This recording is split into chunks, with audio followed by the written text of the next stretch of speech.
That's what we need. While Willie here and his worm still at it, trying to get her done. Man, you can't beat that. I uploaded a video the other day. I left out a couple crucial things, so I have to do it again. So we're going to try. So, okay. The spiritual journey. The journey of life is one where we move from thinking about the life to living in the life. This is the whole spiritual journey. And these are the two dimensions of life that we can be in. Our attention can be in the thoughts about the life, or it can be in the present moment, the life as it is. Now, in order to progress on this journey, there needs to be a component of self-examination. Self-examination is the driving force that takes us from living in a place of thinking about the life to actually being in the life, right? And you can examine your thoughts and you can examine your feelings. I've talked about this. You can also examine your actions too. Actions work. I've talked about this many times. Self-examination implies that there is a self to examine. So on the physical structure, you examine the material. So we call the being in the life materiality, the things that happen. Okay, and then your thoughts, you can call that mentality. That's the egoic self lives in your thoughts, right? That's mentality. Anyways, let's give an example of what I'm talking about here. If you watch the other video, this video is going to be mostly the same except for the middle to the end. I left out a huge thing there. All right, so something happens in the life, you lose your job. That's what materially happened. That's the life. You lost your job, right? If you want to keep making money, all you got to do is go out and find a new job. It's not that complicated. Might be a little bit difficult. Nobody likes to look for a job, right? Maybe you'll even get a better job than the one you had. So there's a little bit of difficulty in that, a little bit of stress in that. But the bulk of the stress comes from what we think about that situation. Because in addition to that happening and us having to do something with it, there's our narratives that we bring to the whole equation as well. So you might say, well, those people freaking, I didn't deserve that, right? And those people were a bunch of jerks. And, I worked my butt off there, and then there's disgust and there's shame. And in addition to losing the job and having to find a new job, there's feelings of disgust and shame. And that stems from your thoughts, right? Your thoughts of the situation. And maybe you think, oh my gosh, I'm such a failure. I got fired. I can't get another good job. And you internalize the situation in your thinking on yourself, and you create more stress that you add on top of the situation that you have to go out and get a new job anyways, right? So this is suffering. This is called suffering.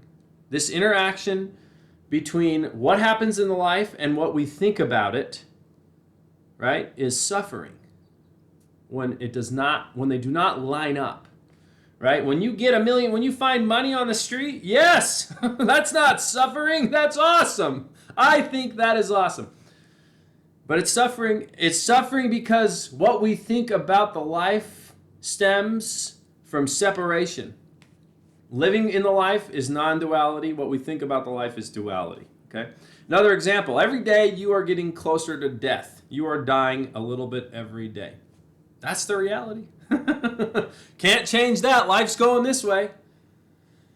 But how do you think about that? Are you in denial about your death? Are you doing the facelifts, the nip and tucks, the anti-aging creams that stretches your skin back? Every day I get a little bit fatter. I have a little bit more material than the day I had before. What do I think about it? If I think that's a very bad thing, I suffer. I suffer a lot.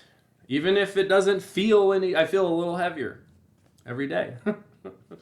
There's really not a whole lot of stress there. But this sense of self in my mind, this egoic sense of self that is I in my mind, who thinks about life, who does not live life, who thinks about life, and creates a physiological response in my body of distress or elation, depending on what he thinks about what happens, this is causing me misery in this situation. If World War III happens and I'm well fed, I've got some food storage. It's not a big deal. Anyways, those are my examples of suffering. And in order for us to get out of that cycle of thinking about the life and move into living in the life, we have to examine the sense of self. The sense of self is the one that keeps us in thinking about the life. And so we have to look at how the sense of self is created and what its purpose was. Because it had a purpose when we were growing up, okay?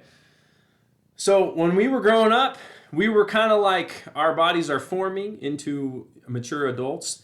Like we have a form, it's pretty set on what it's going to be, but the mind has to have a sense of self that synthesizes all the information into what we are and what our purpose is. Like that's the point of the sense of self when we're growing up, right? So like if you think about those feral children videos, like with the girl that thinks she's a dog, she grew up in this warehouse with a bunch of dogs. She walked on her hands and knees like she was a dog and she barked.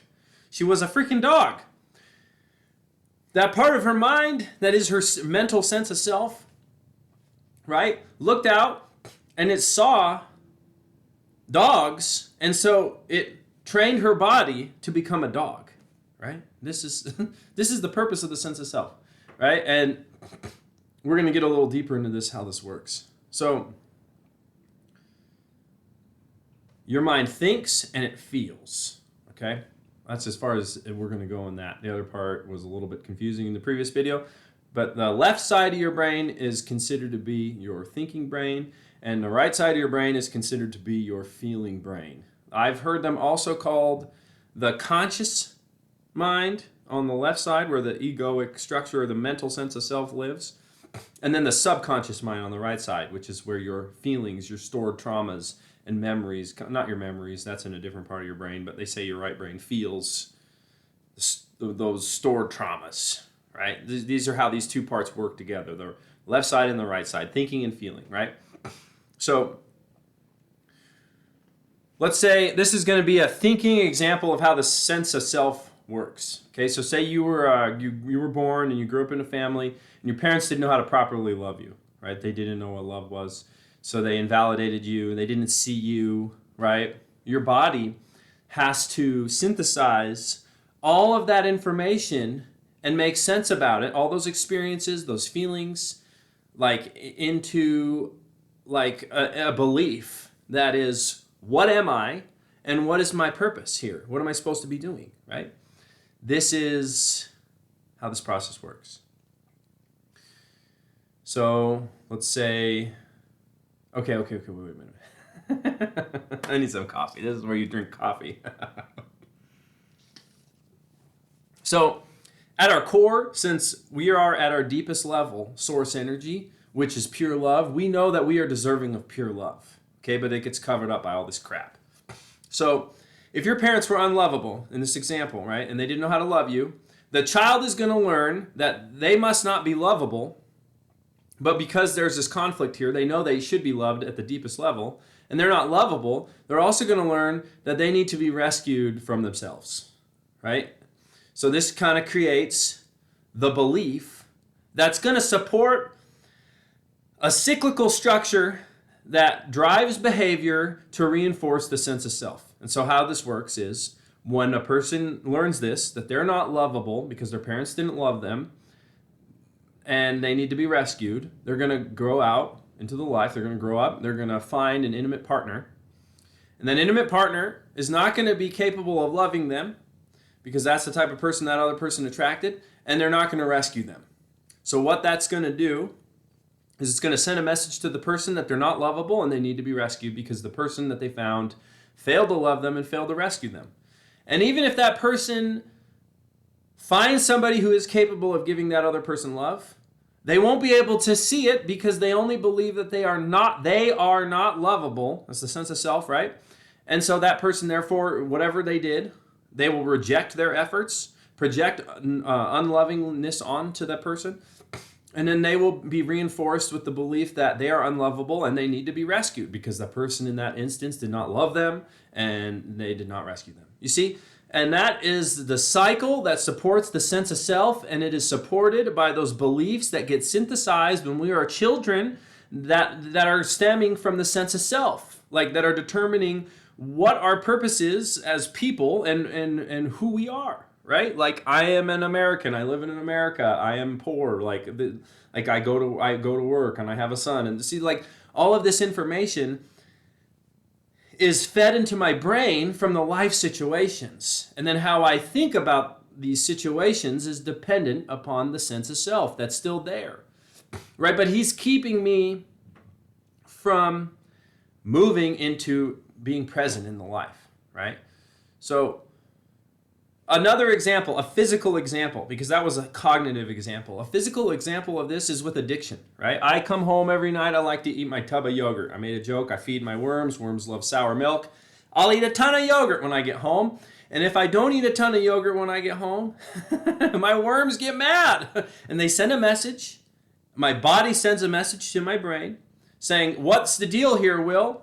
You disrupted the cycle. There's a pattern here. There's a routine, and you're coming home and you're not eating your yogurt. This automatic process that you trained the body to be accustomed to, you're not doing it, and it's going to send signals of distress to your mind. Your mind's going to say, "Where's that freaking yogurt? Oh, the store's closed. What am I going to do?" And that's addiction.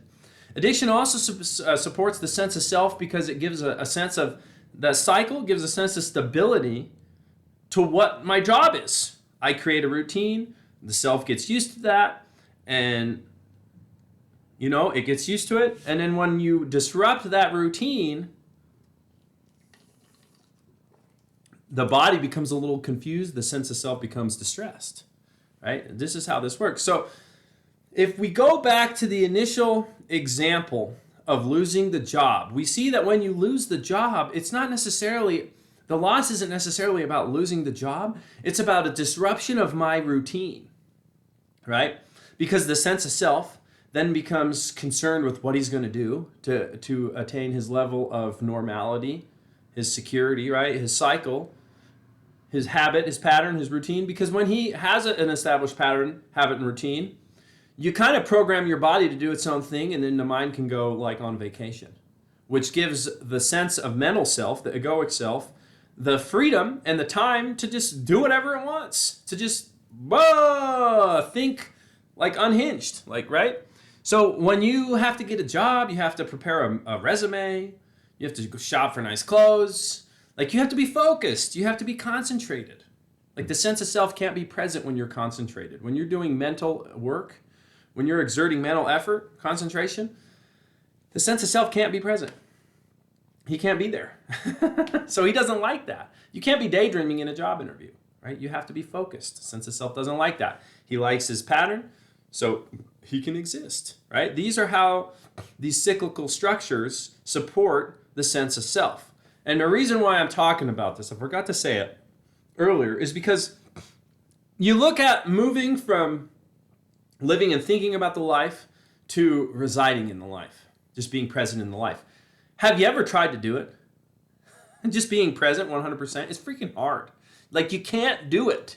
Like, you have to work on whittling away the sense of self and the structures that support the sense of self. And this is what we're talking about. You can practice being present, and that will show you what being present looks like, the end result. But you really have to practice being present, examining yourself. Mind, these mental contents that supports the sense of self, and this physicality, this physical structure that is sensations and how the sensations connect with mind. Right? So let's take all this information and let's apply this to energy blocks. Okay? This is where this video is going to change from the last video. Energy blocks, if you think about an energy block, pretty obvious. Energy should be moving, but it's not. There's something impeding the movement of energy. If you think about the whole flow of life, it's going one direction. Like, going back to that example I brought up about every day being a little bit older. Every day I'm moving closer towards death, and nothing is going to stop that. Life is one direction. But we look at these cyclical structures of self, how the self works to create these routines of normality that supports the I, and we see that it's moving in a circle. Life is moving in one direction, but the sense of self is moving in one place in a circle. We can see that the sense of self is the greatest energy block there is. The sense of self is the greatest energy block there is. He's trying to hold on to something while everything else is moving. He is blocking the energy, right? But like I said, maybe we're not at this place in our spiritual journey, right? Maybe we're just becoming aware that there's a problem, that I'm unsatisfied in my life. Maybe we're becoming aware that, I don't, always clinging to feeling good is not making me happy. Maybe we say, yeah, hey, this I is a problem for me. Maybe we understand this, right? We can take thinking and we can take feeling and we can use practical examples to tell us what to do to release these energy blocks. Okay, so we're going to use thinking first. Now, thinking, this is like psychotherapy. This is self-reflection on the mental level. And you can release energy blocks through this way. Okay, so at the root, an energy block in your life will manifest itself in your actual real life as a drama. So at the root of every drama, at the source of every drama, there is an energy block. Okay, so they're connected. And at the source of every drama, there's going to be a theme in every drama, okay? And that theme is going to point you to the energy block. So we'll take me for an example, right?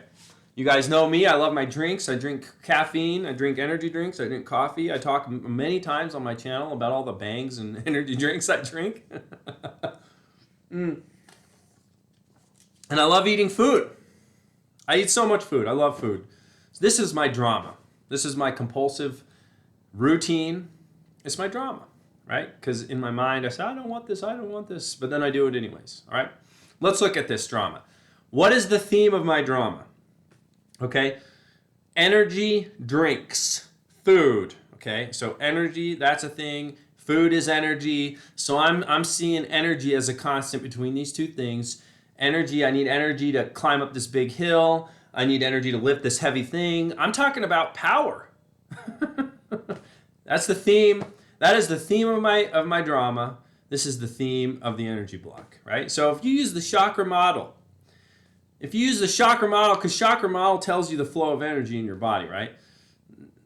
We got security, sensation, power, love, faith, concentration, insight. We don't even need to go all the way because we see that power is a chakra.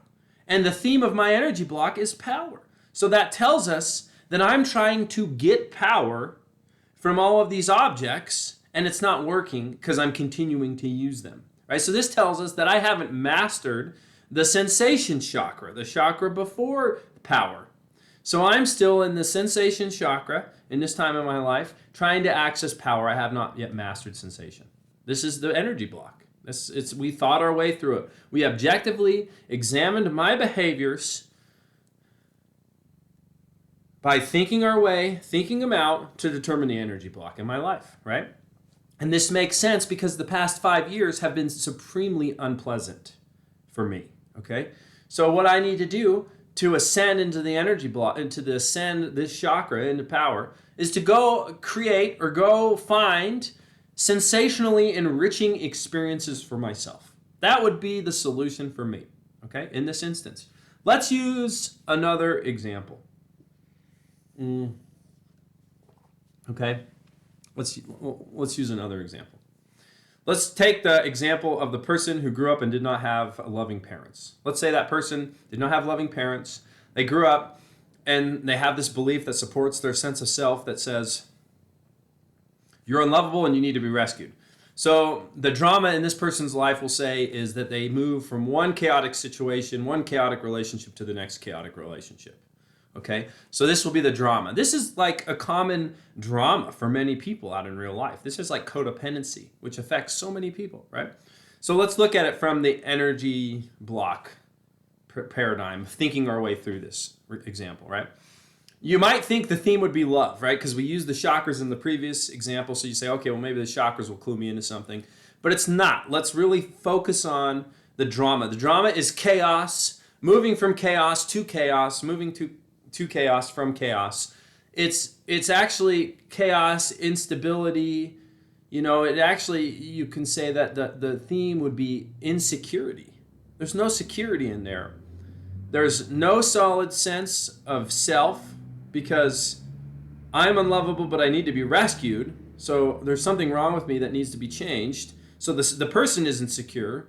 And then the situation is insecure. So we see, if we go to the chakra models, security, the first chakra, sensation, power, love, whatever, this person in this example hasn't yet ascended the first root chakra of security.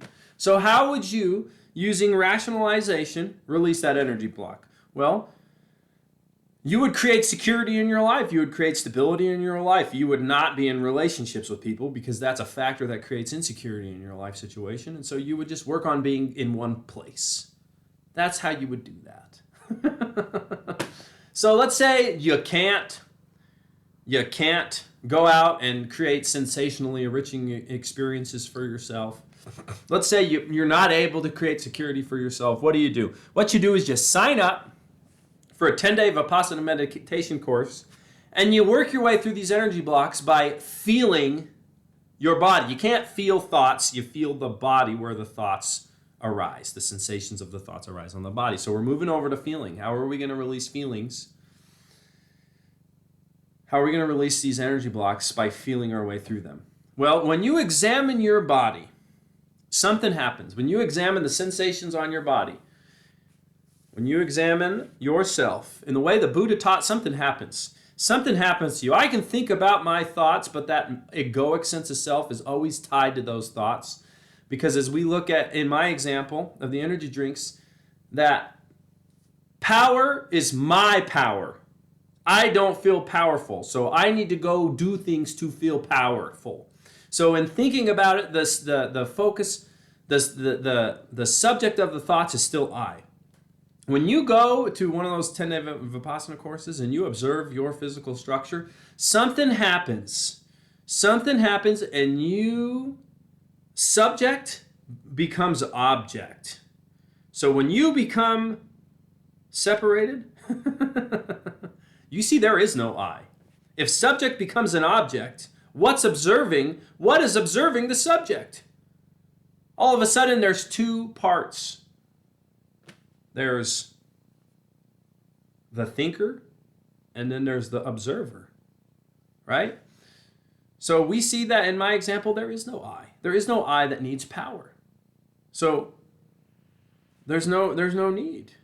Like the energy block that is the sense of self becomes dissolved. You sit there and you just focus on the feelings that you're having on your body. That's how you release these energy blocks. Anyways, took a few tries to get this video. I hope you enjoyed it. I hope it made sense. We really have to work on examining ourselves. This is key. Examining ourselves on the mental and the physical level. And we really have to work on understanding what it is that supports the structure of I, and also understanding that the falseness of I, right? The falseness of I, and wanting to be fixed, wanting to be static in one location while all the rest of life is moving, right? This is the whole crux of the whole spiritual journey right here. And you can do this by facing up to life, making choices and living with the consequences. That's a hard way to go. You can do this by trying to be a Buddhist monk and feeling your way through it. You can try to do that. You can work on focusing on your thinking, work on eradicating those blockages in your mind. All we have to do is uncover the unconscious beliefs and the unconscious structures that support the sense of the I. They have to come to the level of consciousness, and they have to be seen for what they are, and they have to be let go of. Until we can do that, until we're able to see these structures, right, these mental structures that exist in the unconscious level of our mind, we're not going to be able to change them. Right? So anyways, this is the video. Hope you enjoyed it. Slightly different from the last one. I hope it makes a little bit more sense. It's a little bit longer. Hopefully you enjoyed it and you stayed till the end. Until next time, Wild Willie out.